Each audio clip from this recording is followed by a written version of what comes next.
Let's get some music. Let's talk about this. All right, so for those of you who don't know, or it's your first time seeing any of my videos, I talk about a plethora of subjects, but the black community, especially the black women, have been on a lot of people's, radar, for a lot of reasons. But it's one thing to talk about it, and there's another thing to actually see what's happening to the community. And I see it because I go into people's houses and, I pick up the refrigerators or deliver refrigerators, so on and so forth. So I see it firsthand how black women are literally dying alone. They have no mates whatsoever. Hey, what's going on? And sometimes the mate is, they were married and then, the mate passed away. And, but the majority of the time, there's just no man there whatsoever. There's kids there. They're either kids or grandkids that are there, but there's no man. There's no man whatsoever. You know what I'm saying? And if they do come around, it's for a very short time, regardless of what it is. It could be the landlord, it could be the maintenance guy, it could be the homie lover friend. But for whatever reason, that man does not live there. And because he doesn't live there, he does not have the responsibility of taking care of that woman. He's in, he's out. And what I'm finding out in some of these females' cases, a lot of, and listen, this is not just for older women. This is happening even to younger women, very young women. They order something from me too. I go deliver to them. They don't have no man, no man whatsoever. Women are, let me see if I can read that. My eyes have, yeah. So they don't have no man whatsoever. Women are too independent. They don't need a man. Yeah, but you know what? That's a lie. It's the biggest lie ever told to them. Female independence is the biggest lie. Now, in my last video, I was talking about statistically how when I go to a black family's house, it is a single woman. But, and if I go to any other race, the majority of the time they are married. Well, same thing this week. I had a customer bought a washer and dryer off of me. As a matter of fact, two customers. Guy showed up with his woman. Boom. Put my stuff in the U-Haul, took off. Another guy ordered a washer and dryer from me.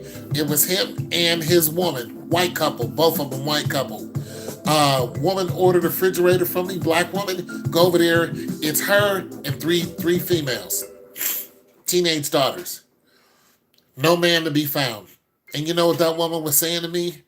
She was telling me how the guy she ordered her stove from came in, dropped the stove off, didn't hook the stove up, put the wires on or anything right, so she couldn't even use it, and he left. Took her money, gone. Didn't even care. Hasn't even heard from him.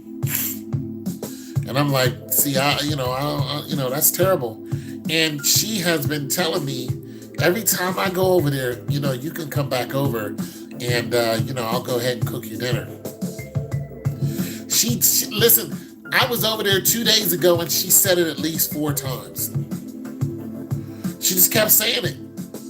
And, I think she's older than me. And, she's not feeling very well either. And I'm actually going to take her up on that. She's like, I'm always cooking. As a matter of fact, I might go over there tomorrow. And one of the reasons why I think she keeps saying this because I'm hoping this is not true. But she said she had cancer. They had to go and, cut some stuff out of her. But if you ever heard the voice of somebody who's dying, like literally, I think this woman is dying. also when I was over there, because she kept leaning on stuff and she just wasn't feeling good and was holding her stomach. And she just didn't have any fight in her. And then she went upstairs. I'm still downstairs taking care of stuff, and she went upstairs and laid down. She even answered me from the bedroom. And look, I just don't think she has long. I really don't. So I am going to go over there. I'm going to send her a text tomorrow. She'll probably send me one, heck. But her daughters are, they're very active. They yell at the dog all the time, so it's loud. I don't like loud. So if I do go over there and eat, I'm not going to stay. I'm going to let her know. I'll come over for a short time, but I'm not going to stay because I don't deal with loud very well. But this is one of the examples I'm talking about. A lot of other men are talking about. Just, I'm hoping she's not dying, but it really does look like that's what's happening. And I just I don't feel responsible, but a little bit of company. I mean, hang out with her, talk to her for a little bit. I mean, she has family that comes by, but what the family is, they're women. And I seen a couple guys stop by for a minute, but I don't know. But I'm seeing this over and over and over in the community. There are more black single women than there are anyone else, according to what I'm seeing. And it is a constant. It's just them and their children. There's no man in the house. But when I go to any other race, there's usually a man there. As a matter of fact, the man is usually the one who initiates contact. And I'm telling you, like a lot of you females get upset at men for stating the obvious. Like we're telling you to cut the attitude. We're telling you to get rid of the nails and get rid of the lashes and get rid of the fake hair. We're telling you to put on a dress, take off them pants, put on a nice dress, sundress, put on something, that's more feminine. We're trying to get you women to calm down, to stop cursing all the time, and just to be nicer, to have a smile on your face. We're not telling you to be pushovers. We're not telling you to take any man's garbage. We're telling you that the good guys who want to stay, who want you around, we're telling you how to get these men. And a lot of you have so much pushback because you're hurt. Listen, we're hurt too. You think women haven't ran me over because I'm a nice guy? Women have tore me up. They've killed my children. I mean, I got graves that I haven't visited yet with my blood in them. You don't even know the half. Like, no, good guys aren't running around here jolly and listening to Don't Worry, Be Happy. That's not what we're doing. We're just not built to be savages. And you don't want a good guy to turn into a savage because he'll overdo it. You want to make a good guy bad, he's going to be extra bad. He's going to be extra terrible because that's not where he belongs. You can't make a good guy a gangster because he'll go and mess it all up. He'll get everybody in trouble. He'll tell everything. Okay? You just can't do it. There are men who are made for certain things. And you women who want to turn these men into something else, you should just leave them alone. Just leave the good guy alone if you're scarred and you can't get past your own self. You can't get out of your own head. Don't bother with the good guy. Don't try to put tattoos and have the good guy run around listening to loud, crazy music. No. Love him for who he is. And don't think that the good guy can't beat somebody up because you are sadly mistaken. We're good guys. We're not punks. We're just good. We just don't care about all the violence that's in your life. We're not interested in that. A lot of you women think, oh, because there's violence, that it's exciting. No, it's stupid. It's no way to live. Because when you get hurt from it, or when one of you gets knocked off, and then your family tries to convince us that you were the sweetest girl, we don't buy that. She'll give you the shirt off her back. Nope, she won't, because we know her. She was mean as hell. She dogged everybody else who was nice to her, and then she got shot in the face, and we don't care. Die. That's what you wanted. You wanted to hang out with those people. That's exactly what you did. You know, like I know some people who actually went through that, and they're looking for this girl, and this girl is gone.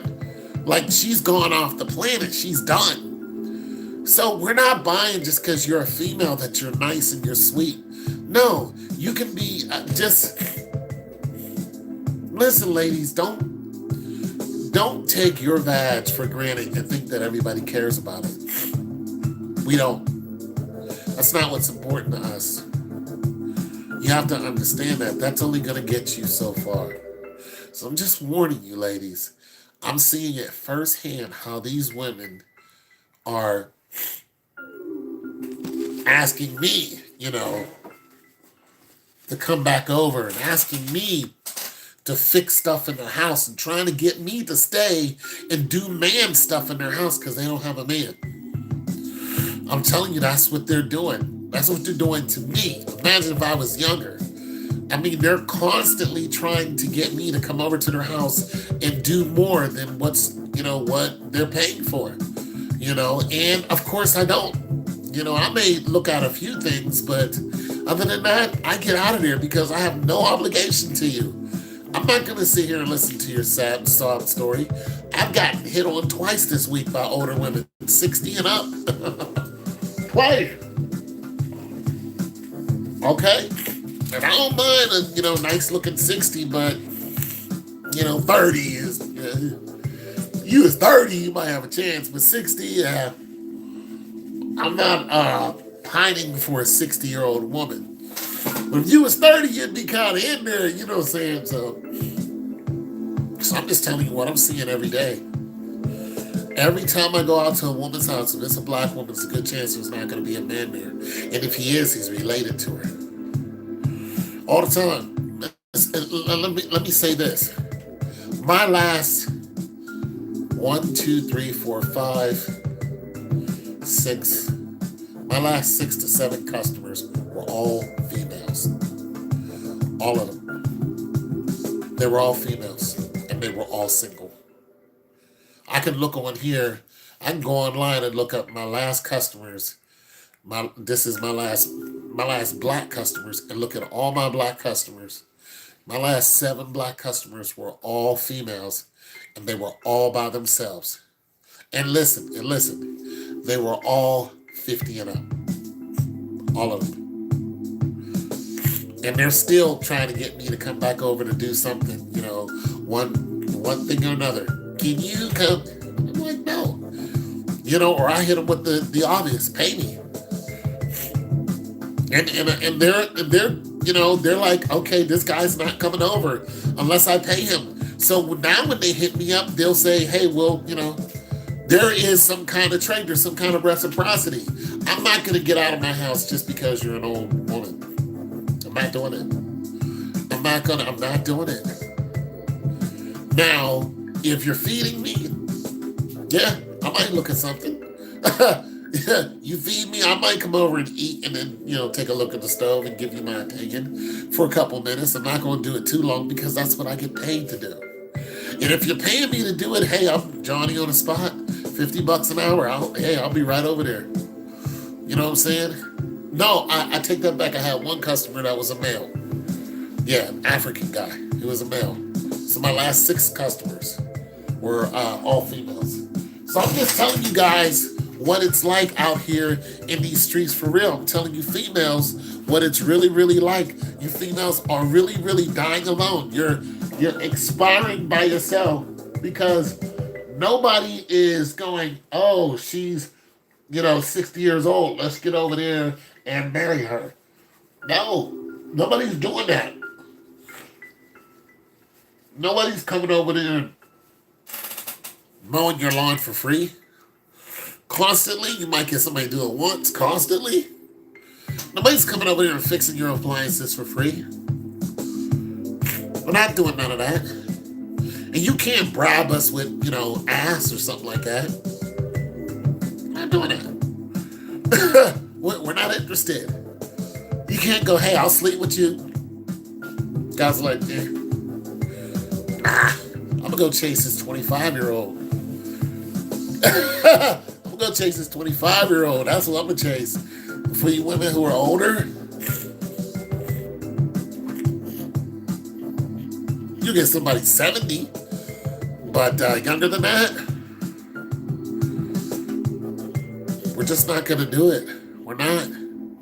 So I'm telling you, ladies, cut it out now before you hit that age. A lot of you young ladies still have a chance. You have,